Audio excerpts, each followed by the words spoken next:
Good afternoon, everyone. Welcome to this week's episode of Getting In, a college coach conversation. We are just on the other side of April 1st, and this is a big month for families who are starting to think about, well, fall coming right around the corner and having the opportunity to send their students off to college, something that they've been preparing for years. Now, we're going to take this particular episode as an opportunity to talk, especially to those parents of students who are in their senior year, who are making these final decisions and perhaps thinking about further colleges they may wish to apply to. But before we get to that on the admission side, we want to turn over to parents of much younger students to have a conversation around saving for college. Now, to do that, we of course need to bring in a college finance expert, and there is no one better than Laurie Peltier. Laurie, welcome back to the show. It's great to have you here. Thank you, Ian. It's great to be here. And I want to start just because I think when we talk about saving for college, what at least pops up into my mind is, all right, we've just found out that we're pregnant, and so we're going to open a 529, and it feels like you have to start super early these days. But I also think I would anticipate that an expert like you would say it's never too late to start saving for college. So how can we think about just the age range that we're speaking to here with this particular conversation? Right. So I would mirror what you said as far as it's never too late. Always thinking about expenses coming down the road. Can you put aside some money now? But where you put your money might change depending on the age of the child. So that it could be a factor because some of these accounts will charge you fees to manage your money. And those fees might eat into the return on your investment, and you may not be getting a great return with only, a year or two ahead of you. Gotcha. Okay. And we'll unpack a little bit more of those details as the segment continues Hmm. on. But you heard it here first, folks. Anybody can listen to and benefit from this segment. So don't flip ahead. Don't use that skip button to jump ahead to the admission stuff. Now, Laurie, we just came across an article on Inside Higher Ed that said that imminently some college is going to cross the threshold of annual tuition and fees being six figures. $100,000. It looks like Vanderbilt University is in the pole position. I don't know if you want to be number one for this particular feature, but they're up there. And so saving feels more important than ever. I wonder if you can help me to understand how important it is for a family to look at those sticker prices now if they're planning on saving for college many years down the road. Right. So I wouldn't look very closely at the sticker price. What I often tell families is look at your in-state public school as maybe a guide. Can you save enough to pay for the less expensive option, not the most expensive option? If you're shopping for a car, you're not looking at, what does it cost to buy a Lamborghini, but maybe what does it cost to buy a Toyota? So, yes, those prices are important, but not everyone pays that sticker price that we're hearing all about in the news. Um, College has been expensive for a while, and it keeps getting more expensive every year. On average, the price of college goes up at about 3% a year. But when you're in the, $85,000, 3% on top of that year after year after year, yes, you're going to hit $100,000. But like I said, not everyone pays that price. Scholarships, loans, financial aid, there are ways to get a discount. And there are many schools out there that do not cost that much. So, looking at the cost of college and knowing that it's expensive and knowing that it's getting more expensive every day is something parents should be doing so that they are motivated to save. Because especially if you have more than one child, you're going to have college expenses of some kind, and you're probably not going to get a full scholarship to cover the whole cost. And many families, especially if they're working full time, are not qualifying for enough financial aid. I can count on one hand in the 20 years I've been doing this, the number of people I met who had a full ride.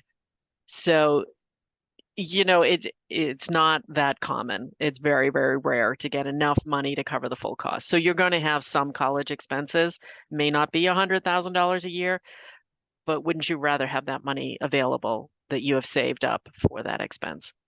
I think it's great advice because I think there's a tendency to want to just put your head in the sand in some ways and say, it looks expensive. We're going to figure it out when we get there. And it also feels like, as somebody who has an 11 and an almost 10-year-old right now, it feels a little bit. I mean, I know I'm being smart, but it's like I'm putting this money into these 529 accounts every single month, and it feels like it's so far away. Like, what am I really preparing for? And your reminder of there will be costs. If your student is going to be bound for college in some way or another, there will be costs associated with Mhm, that. And it's a really smart idea to be saving for mhm, those anticipated costs. mhm. Now, the 529 is that's the number that I always hear. It's what we typically talk about when we're talking about saving. Um, I would love for you to give a reintroduction of this kind of plan to those listeners who might be hearing about it for the first time. Sure, sure. So the 529 plan is pretty popular, and usually when people say they have a college savings account, that's what they're referring to. It's an account managed by the individual states. So the federal government said, okay, we're going to allow this to exist, but we don't want to get our hands dirty. Let's have the states manage each individual plan. It's popular because the money that you're investing grows tax-free. Although Right. it's after-tax dollars that go in, you're never going to pay taxes on the growth of your account year to year as that account is growing. It's investing, it's earning more money for you, you're reinvesting those earnings. So it's not like other investments you might have where you have interest income tax or dividend taxes or capital gains taxes. So it gives you an incentive that you can save this money and have it grow tax free. When you withdraw the money, as long as the withdrawals are used for qualified eligible expenses for the beneficiary on the account, then the withdrawals are tax free as well. So all that growth, hopefully, like if you started when you were pregnant, then yes, you're going to have years and years of growth on that account. Is going to be able to be withdrawn along with your principal and be a tax-free withdrawal. So for most people, I don't meet many people who have to pay taxes on their 529 plans. Most people can find something they can use it for or someone in their family who can use it. The Yeah. 529 plan is getting more flexible every year. They're allowing more and more expenses to be covered, and it can be shifted around the family. So even though you might have named your oldest child as the beneficiary, you can move it to your younger child, to nieces and nephews, to even grandchildren. So for those who want to save money on taxes, which I think is 100% of the population, it is a good option, especially if you have more than one child and you think you're going to have some kind of educational expenses in the future. Yeah, I mean, I don't know. Speak for yourself, Laurie. I like to donate money to the government every year. I think I should just pay a little bit more. No, the tax benefits I think are huge. It's a great reminder for folks. I also appreciate the reminder because some people might say, well, I'm not actually sure my student is going to be college bound. There might be some other opportunity that's out there. Maybe there's an Mhm, apprenticeship, and so I don't know that I want to put this money away. And you're pointing to the fact that you can actually transfer beneficiaries within a family. mhm, So you could have one student that goes to college, another who doesn't, and you can move the money from the non-college attending student over to the mhm. one who is attending college. So it, Correct. it it is okay to kind of split that money into two spaces and to hedge against that future plan. Mhm, There's also, you can withdraw the money, right? mhm. So, it's not as though if your student never goes to college, you lose all of your contributions and earnings. What can you explain a little bit about that process as well? Sure, sure. Yeah, so many families think it's, locked up and untouchable, but, if you had an emergency and you wanted to access the money that you have saved now, you could do that. A withdrawal that is not for an eligible expense. So let's go over the eligible expenses: tuition, fees, housing, food, books, computer supplies for education after high school is covered. $10,000 a year for kindergarten through 12th grade private education is covered. $10,000 towards a student loan repayment is covered. Um, and now, just this year, they started a rollover option where you can roll the 529 plan into a Roth IRA for the student. That's a little bit more complicated. Maybe save that for another day. But Yeah, a lot of people love that idea of starting a Roth IRA for their student that's if they cool. don't use it for college. But let's say you did need the money for something else, or your child didn't have any of these expenses. If you withdrew the money, you would have to pay federal income tax, not capital gains, but income tax on the earnings portion that you withdrew, not the principal, just the earnings, and a 10% penalty on those earnings. So you will lose a chunk of your earnings to penalty and taxation, but you'll still get your principal out. That's great. I mean, so if you invest $50,000 into a 529 and over time you gain $10,000 on that, if you withdrew that entire amount, the 50,000 comes out because those are contributions. Among that $10,000, you have to pay a 10% penalty, so 1,000. And then from Mhm. that 9,000, you have to pay income tax for that particular year Correct. on that income. Exactly. Right. Great. So, and I mean, when you break it down in terms of those numbers, it feels like a smaller penalty. Hmm. And I think it removes some of those concerns that many families might have of, Hmm. I don't know if I want to lock my money up into a 529. You're really not Right. doing that. Right. There are some other reasons that 529s make a lot of sense, and that's these tax benefits confer in different states. Hmm. And this gets a little complicated and state specific. So Hmm. I'm interested to see how you help to introduce this concept to people, given there are 50 different states. Right. So there are about 30 of the 50 states that encourage use of the 529 plan by giving them a discount on their state income taxes. So if you contribute to a 529 plan, in some states it can be any 529 plan.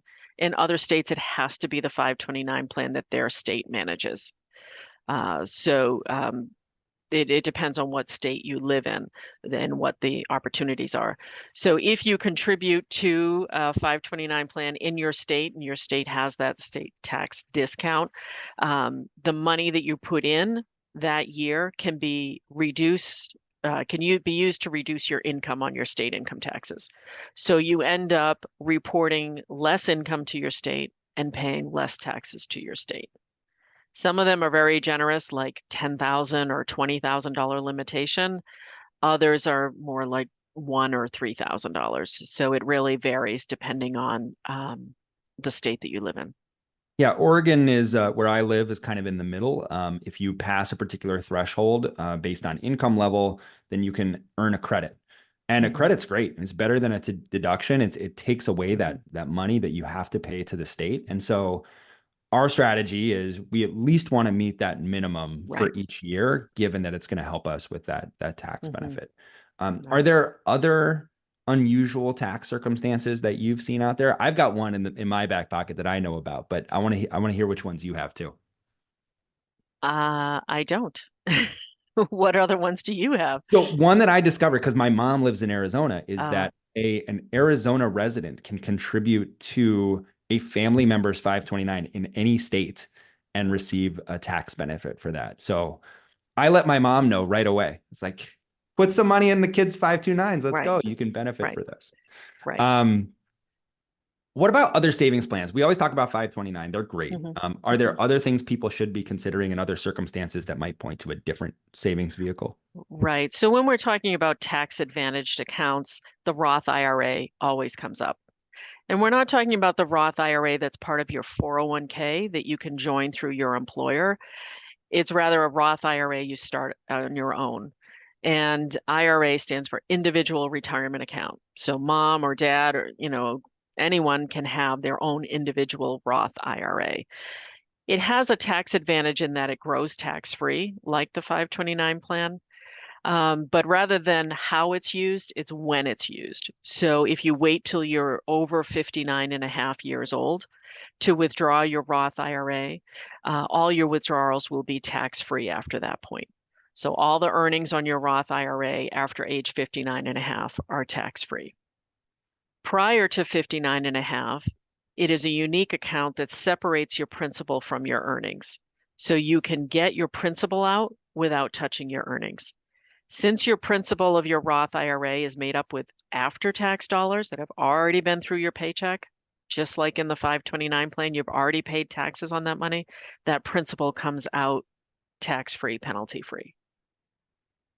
So it can be an option for older parents who know that they're going to be over age 59 and a half when their child goes to college, or for parents who may want to, feel like their other retirement accounts are doing it well enough that they would use this instead of for retirement, they would use it for college.